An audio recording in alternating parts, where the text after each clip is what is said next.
추수감사절은 신앙의 자유를 찾아서 1620년 메이플라워를 타고 신대륙 아메리카 대륙에 정착한 영국 청교도들이 이듬해 11월에 추수를 마치고 3일간 하나님께 감사 예배를 드린 데서 유래합니다. 그 땅의 원주민 인디언들에게 경작법을 배웠고 또 추수한 후에 인디언들을 다 같이 초대해서 함께 잔치를 벌였습니다. 인디언 중 한 명이 그때 야생 칠면조를 잡게 되어서 나누어 먹었는데 그 이후에 이 칠면조 요리가 추수감사절의 단골 메뉴가 된 것이죠. 이런 전통을 이어서 1864년 링컨 대통령이 11월 넷째 주간을 추수감사주일로 정해서 감사 예배를 드렸고, 우리나라에서는 이런 청교도들의 신앙 고백과 또 가을 추수의 때도 맞아서 장로교 총회에서 11월 셋째 주로 추수감사주일을 정해서 지금까지 이어져 오고 있습니다. 맥주감사주일에 상반기 감사를 드리고 추수감사주일에 하반기 감사를 하나님께 드리고 있는 것이죠. 이러한 감사 절기들을 통해서 지난날 하나님께서 우리에게 베풀어 주신 은혜들을 다시 한번 기억하고 감사하는 기회로 삼는 것입니다. 전쟁과 같았던 2025년 한 해가 다 저물어가고 있습니다. 교회 회계상으로는 이번 달이 금년 마지막 달입니다. 그래도 에베네셀 하나님의 은혜 가운데 우리가 이 시간까지 올 수 있었음을 감사드립니다. 코로나 때 제가 이런 생각을 했어요. 이보다 더 힘든 때는 앞으로 없을 거야.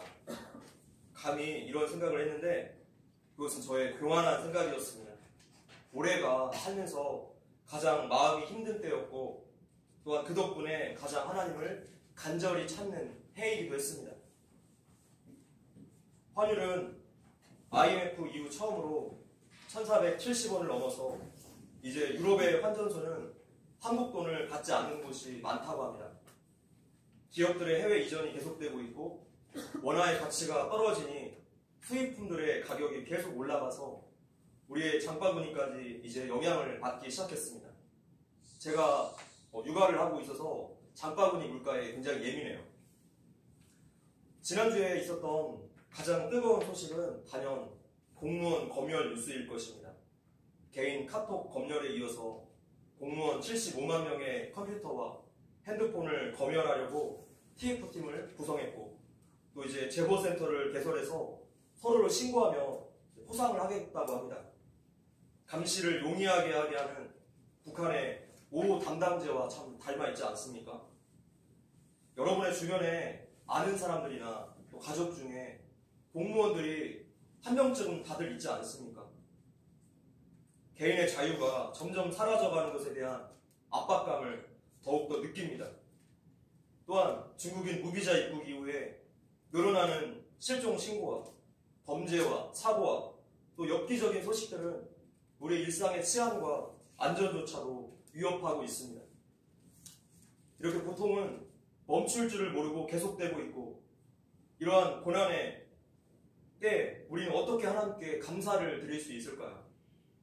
이러한 때 하나님께 감사를 고백하기란 참 어려운 일일 것입니다. 그러나 우리가 기억해야 할 것은 상황이 어찌됐든 그럼에도 불구하고 하나님은 우리에게 영원히 찬양받기 합당하신 분이시라는 사실입니다. 하나님의 그 존재 앞에서 모든 성도는 상황에 상관없이 감사해야 합니다. 그것이 우리의 인생과 또 온 세상을 다스리시는 하나님을 신뢰하는 믿음이기 때문이죠. 감사는 하나님을 영화롭게 하고 하나님의 존재를 인정하는 것이기 때문에 우리 성도들의 본분이고 또 본질이라고 할 수 있습니다. 우리 삶에 찾아오는 고통과 고난은 그 내용물은 참 좋은데 겉포장은 참 엉망인 아주 나쁜 선물과도 같습니다. 고난이라는 겉포장은 힘겹고 추하겠지만 그 안을 열어보면 하나님의 아름다운 계획하심과 섭리를 발견할 수 있게 됩니다. 본문 말씀 한번 읽어볼게요. 자, 시작. 고난당한 것이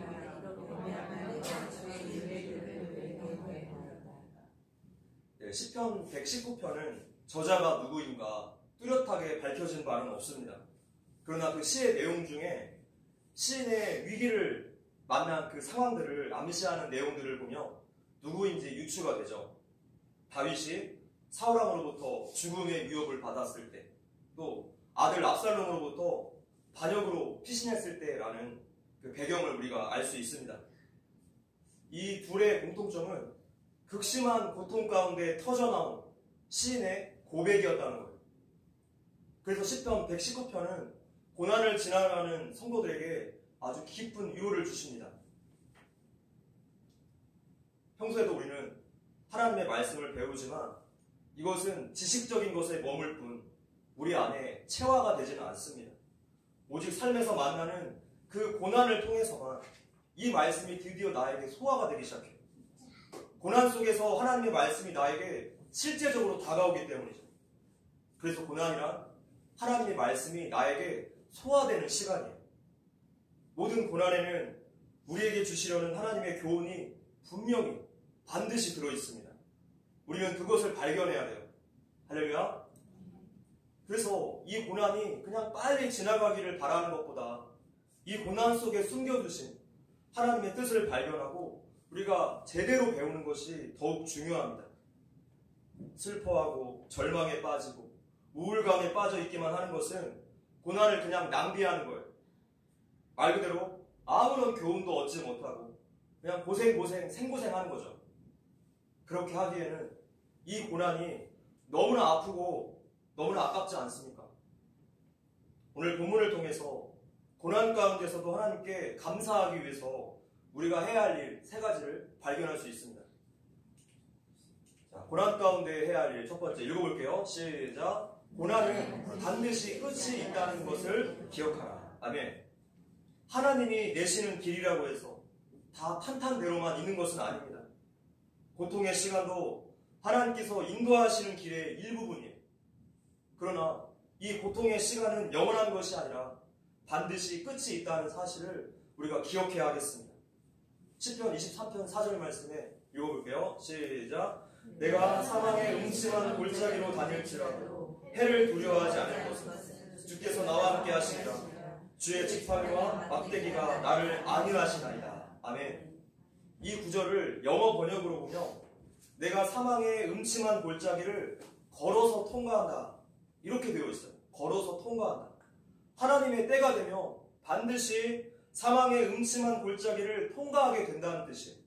바로 끝이 있다는 뜻이겠죠. 끝이 있다. 근데 문제는 마귀가 거짓의 아비답게 이 고통은 영원히 끝나지 않을 거야. 계속될 거야. 자꾸 우리에게 거짓말을 하니까 우리의 소망을 다 빼앗긴다는 것입니다. 우리의 고통을 확대 해석하게 만들고 분노에 불을 지르고 우리 마음을 절망으로 자꾸 몰아갑니다. 불안과 염려를 잔뜩 붙들어서 일상의 일조차 할 수 없게 만들죠. 이 모든 일들이 우리가 고난을 지나갈 때 마귀에게 틈을 주었기 때문에 발생하는 현상입니다. 성도 여러분, 이런 마음들이 생길 때 그냥 방치하지 마십시오. 죄로 넘어지게 될 것입니다. 이런 마음이 들 때마다 말씀과 기도의 자리로 빨리 나아가셔야 돼요. 할렐루야. 아멘. 우리는 고난 속에서 더 이상은 못 버티겠다, 다 포기하고 싶다 할 정도로 힘들어질 때가 있는데 오늘 본문에서 시인이 이런 상황 가운데 포기하지 않고 다시 일어나서 하나님께 나아가고 있습니다. 읽어보겠습니다. 87절까지 시작. 나의 영혼이 주의 구원을 사모하기에 피곤하구나. 나는 주의 말씀을 바라나이다. 그들이 나를 세상에서 거의 멸하였으나 나는 주의 법도들을 버리지 아니하였사오니. 아멘. 지금 시인의 현실은 거의 멸망해 가는 정도예요. 오늘 우리나라의 현실입니다. 중국이 홍콩과 신장 위구르를 점령할 때 그 마지막 단계로 인구 박치기를 했어요. 그렇게 전쟁도 없이 그 나라를 점령할 수 있었죠. 우리나라도 중국의 무비자 입국을 통해서 이미 100만 명 이상이 들어와 있다고 합니다. 한국 점령의 마지막 단계라고 해요. 나라가 풍전등화의 위기 앞에 서 있습니다. 깨어서 현실을 직시하시고 우리 하나님께 통곡의 기도를 드려야 할 때입니다. 시인은 악인들이 퍼붓는 그 공격 때문에 죽을 고비를 여러 번 넘겼습니다. 그러나 오뚜기처럼 다시 일어서고 있어요. 자신의 의지가 아니라 사실은 다윗의 뒤에서 하나님께서 붙들고 계셨기 때문이죠. 하나님의 말씀이 그가 완전히 무너지지 않도록 붙잡아 주셨어요. 그렇습니다. 하나님의 말씀이 우리를 붙잡아 주세요. 말씀이 우리의 무너진 마음을 다시 소생시키시고 다시 소망을 주십니다. 나는 주의 말씀을 바라나이다. 나는 주의 법도들을 버리지 아니하였사오니. 말씀 곁에 붙어 계셔야 돼요. 말씀은 생명입니다. 말씀은 소망입니다. 할렐루야. 아멘. 하나님은 여러 가지 위로와 소망의 통로를 자녀들에게 주셨지만 가장 기본은 말씀으로 시작됩니다. 말씀으로 우리를 위로하세요. 말씀을 통해서 난관을 헤쳐나가는 지혜와 능력을 제공하시고 그 마음에 평안도 주십니다. 이러한 때에는 말씀을 붙들어야지 우리가 잘 견딜 수 있어요. 세상에서 낳은 기독교라는 책을 보면 이런 대목이 있습니다. 슬픔과 고통이 찾아오며 우리가 가지고 있던 성경적인 확신들이 언제나 진리로 느껴지지 않는다. 두려움의 감정은 한순간에 모든 성경적인 관점들을 날려버릴 수가 있다. 그러나 현실에 대한 신학적인 확신만이 시험의 순간에 든든한 닻이 되어 다가오는 유혹을 물리칠 수 있다. 진리는 우리의 생각의 진로를 수정할 수 있고 감정의 폭풍우를 잠재운다. 이것이 바로 진리의 힘입니다. 하나님의 말씀에 확신이 없는 사람은 폭풍 앞에서 더욱더 흔들리게 될 것입니다. 하나님은 자신의 백성들에게 어려운 현실을 만날 때마다 반복해서 말씀하셨습니다. 두려워하지 말라. 내가 너와 함께 할 거야. 야곱은 형의 장자권을 훔쳐서 외삼촌 라반의 집으로 도망을 가죠. 도망을 가다가 들판에서 돌을 베개 삼아 잠을 자는데 하나님께서 나타나셔서 이렇게 말씀하십니다. 같이 읽어볼게요. 시작. 내가 너와 함께 있어 내가 어디로 가든지 너를 지키며 너를 이끌어 이 땅으로 돌아오게 할지라. 내가 내게 허락하는 것을 다 이루기까지 너를 떠나지 아니하리라 하십니다. 하나님은 우리가 광야의 자리, 들판의 자리, 실패의 자리, 고통의 자리 있을지라도 우리를 떠나지 않으시고 여전히 함께 하세요. 우리 삶의 영광, 우리의 삶의 기쁨의 그런 자리뿐만이 아니라 모든 실패의 자리, 눈물의 자리에서도 하나님이 함께 하세요. 하나님은 우리가 눈물의 기도로 투자한 그 시간을 결코 잊지 않으십니다. 기도는 공짜가 없어요. 문제는 우리가 임마누엘을 자꾸만 잊어버려서 낙심한다는 것에 있습니다. 하나님의 약속, 그 말씀만이 우리를 폭풍 속에서 흔들리지 않도록 지켜줍니다. 할렐루야. 아멘. 또한 고난을 견딜 수 있는 중요한 원동력은 바로 기도하는 일에 있습니다. 기도하며 하나님의 평강이 우리의 마음과 생각을 지켜주시겠다 약속하셨어요. 모든 기도의 선배들은 고난의 용광로에서 단단하게 빚어졌죠. 시편 119편은 하나님을 찬송하는 찬송시이지만 동시에 기도문이기도 합니다. 우리 중에 이렇게 다윗처럼 생명의 위협을 받는 고난을 경험한 사람은 단 한 사람도 없을 거예요. 그런 그가 하나님께 이렇게 간절히 부르짖고 그리고 하나님의 은혜를 경험했다면 우리도 똑같이 경험할 수 있습니다. 시편의 반 이상을 다윗이 썼습니다. 다윗의 기도는 불같은 고난 가운데서 만들어졌기 때문에 고난을 지나가는 성도들이, 우리들이 이 말씀을 붙잡고 기도하며 반드시 큰 위로함과 소망을 얻을 수 있을 것입니다. 고난 가운데서도 하나님께 이 하루를 견딜 수 있는 힘을 달라고 기도하십시오. 마귀에게 틈을 주지 말고 우리가 계속 기도해야 합니다. 하나님의 때의 고난은 반드시 끝이 온다는 사실을 우리가 기억해야 하겠습니다. 우리나라도 하나님의 공의가 높이 세워지는 불임절이 올 것을 믿습니다. 고난 가운데 해야 할 일 두 번째는 바로 회개하라입니다. 회개하라. 지난주 요한계시록에서 첫사랑을 버린 빌립보 교회에게 우리 예수님께서 하신 요구이기도 합니다. 회개하라. 회개하라. 우리가 일상에서 큰 문제 없이 편안히 지내다 보면 어느새 처음 사랑을 잃어버리게 됩니다. 그것은 내가 예수님보다 다른 것을 더 사랑하고 예배보다 다른 일을 우선순위에 두면서 의지적으로 버린 거예요. 선택이란 무엇입니까? 의지적인 일이죠. 그래서 핑계댈 수가 없어요. 우리가 첫사랑을 잃어버린 게 아닙니다. 내가 버린 거예요. 의지적으로. 그래서 기도가 줄어들었고 말씀 묵상이 줄어들었고 예배에 대한 사모함이 없이 어느덧 형식적이게 되고 은혜가 점점 사라지게 되는 모습으로 그렇게 살더라는 것이죠. 예수님은 빌립보 교회에게 처음 사랑이 어디에서 떨어졌는지 깊이 생각해보고 회개하지 않으면 네 촛대를 그 자리에서 옮기겠다, 제거해버리겠다 경고하셨어요. 자, 이렇게 우리 성도들을 회개하도록 도우시는 방법이 바로 고난의 자리로 밀어 넣으시는 거예요.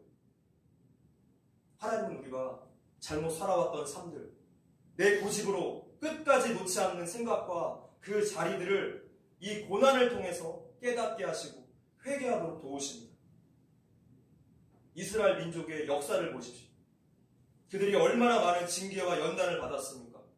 아니, 세상에 어떤 민족이 이렇게 많은 고난을 받아왔습니까? 이집트의 노예 생활, 또 광야 생활, 끝없는 주변 나라들의 침략과 약탈, 바벨론 포로 생활, 또 로마의 식민지 생활, 나치의 수용소 생활 등등.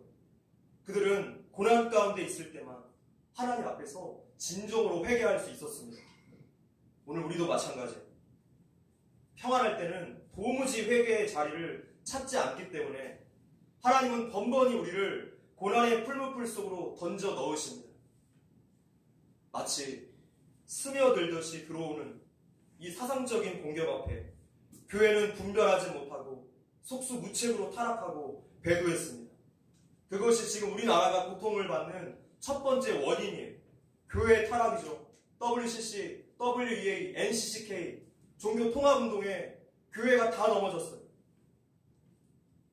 교회가 세상에 빛이 되지 못했더니 이어서 사회와 국가의 타락과 체제의 전복이 나타나고 있고 또한 우리 개개인의 영역에서도 고통을 하나님은 만나게 하십니다.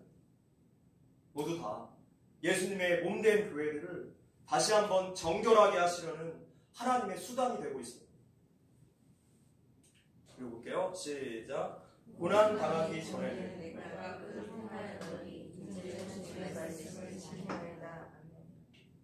지금 이 말씀은 내가 하나님 앞에 잘못 사는지도 모르고 살아왔는데 고난을 만나니까 드디어 나의 죄를 깨닫게 되었다라는 뜻이에요.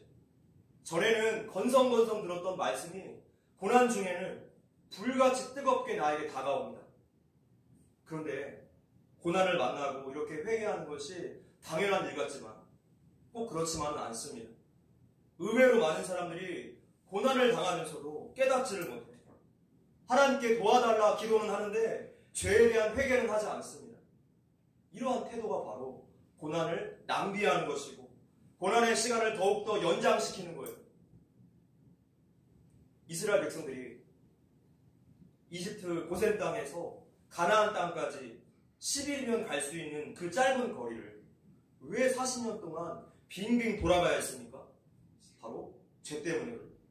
하나님 앞에 회개하지 않는 그 완악함은 고난의 시간을 연장시킬 뿐입니다. 어떤 목사님께서 5번이나 이혼을 한 교인과 상담을 했다고 합니다. 그 교인은 5번 다 배우자 성격이 매우 나빠서 이혼을 결심했다라고 말했습니다. 그래서 목사님이 이렇게 질문을 했어요. 성도님, 한두 번은 모르겠지만 5번 모두 다 배우자의 성격이 나빠서 이혼했다는 것은 누가 들어도 좀 이상하지 않습니까? 성도님의 문제는 아닙니까? 목사님이 T인가 봐요. 시편 119편의 시인은 지금 고난 속에서 그 고통의 원인을 다른 사람에게 전가하지 않습니다. 하나님을 원망하지 않아요. 나 자신에게 있음을 깨끗하게 인정하고 있어요. 잃어버린 둘째 아들은 돈이 많을 때는 모르다가 돈을 이제 다 잃어버리고 돼지가 먹는 쥐염년을 먹는 그 비참한 신세가 되고 나서야 내가 잘못 살아왔구나 깨닫고 아버지의 집으로 돌아가게 되죠. 자, 이 유명한 장면을 다른 시각에서 바라보며 나의 죄를 깨닫는 것이 이토록 어려운 일임을 알려주는 장면 아닙니까? 죄인의 심령이 얼마나 완악한지를 알려주는 장면이라고 할 수 있어요. 그래서 고난만이 죄를 깨닫게 해줍니다. 죄를 깨닫고 회개할 때만이 우리 하나님께서 살 길을 다시 열어주세요. 회개 없이는 소망도 없습니다. 회개 없이는 반전도 없습니다.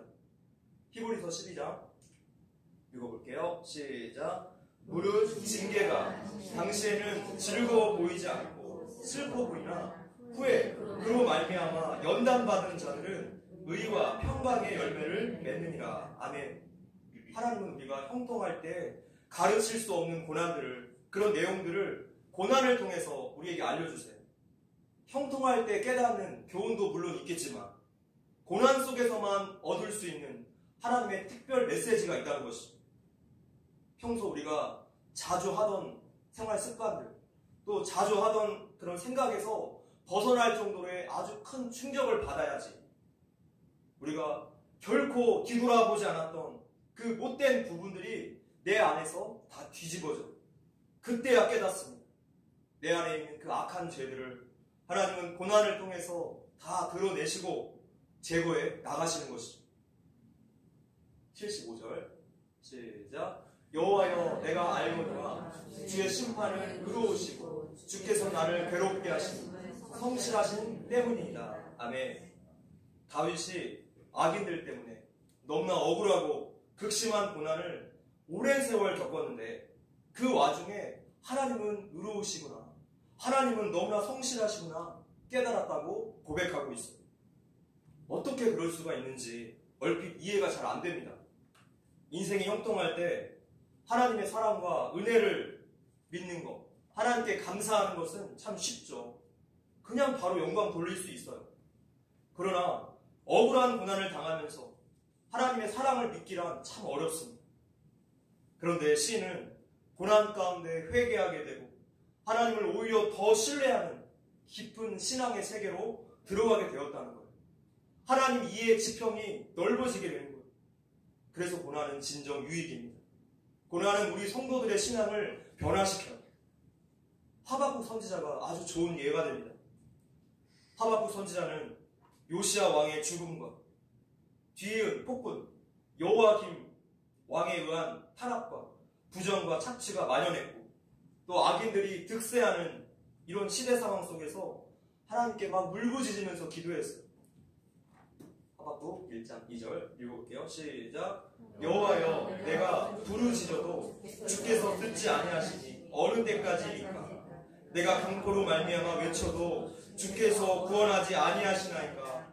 어찌하여 내게 죄악을 보게 하시며 해역을 눈으로 보게 하시나이까? 겁탈과 강포와 내 앞에 있고 변론과 분쟁이 일어났나이까?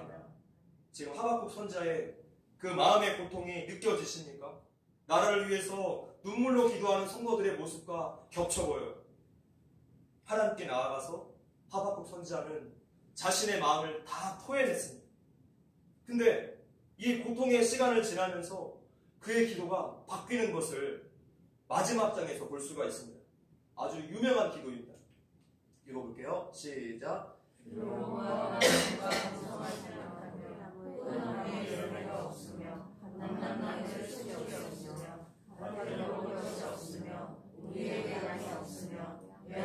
소가 없을 18절. 나는 여호와로 말미암아 즐거워하며 나의 구원의 하나님으로 말미암아 기뻐하리로다. 아멘. 포도나무에 포도가 없어도 외양간에 송아지가 없어도 다른 모든 것이 다 없어도 하나님 때문에 나는 만족합니다. 하나님 때문에 나는 기쁩니다. 하박국 선지자의 고백이었습니다. 바로 이것입니다. 하나님의 바램과 목표는 바로 이러한 고백의 자리까지 우리를 이끌어내시는 거예요. 할렐루야. 로마서 11장 33절 말씀에 읽어볼게요. 시작. 깊도다 하나님의 지혜와 성성하며 그의 뜻하는 나를 못할 것이며 그의 길을 찾지 못할 것입니다. 하나님은 나를 사랑한다고 하시면서 도대체 왜 이런 고난을 허락하시는지 지금 당장 우리는 이해할 수 없을지 모르겠습니다.